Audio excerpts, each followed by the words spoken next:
Live your life. O ito pa, para sa'yo. Puro na lang lalaki bukang bibig mo. Wala na bang ibalik? Mas okay ba talaga si Duterte kaysa sa ibang candidate? Mas maganda siguro kung itong property na ito mabili ko. Ma-date nga si Mama at Papa this weekend. You get it, girl? Hindi naman kasi dapat puro na lang, bakit hindi ako crush na crush ko? Hindi siya nagtitext. Bakit hindi siya maalis sa isip ko? May buhay ka, ate. Ikaw, isip ka ng isip sa kanya. Siya nga, ni sa hinagap o sa katiting man lang, hindi ka naaalala. Alam mo kung bakit? Kasi busy siya. So, dapat ganun ka rin. Maging abala ka, hindi sa pag-i-stalk sa kanya, pero sa pagpapabuti ng buhay mo.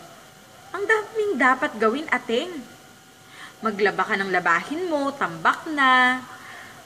Gawin mo lahat ng pending works mo, mag-travel ka, magkwentuhan kayo ng nanay mo, mag-jogging ka, pumasok ka ng maaga, mag-toothbrush ka, maligo ka, magsimba ka.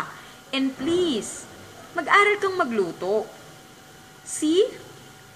Huwag mong paikutin ang buhay mo kay Koyang Manloloko.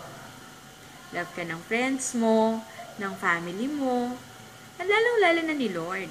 So, be successful.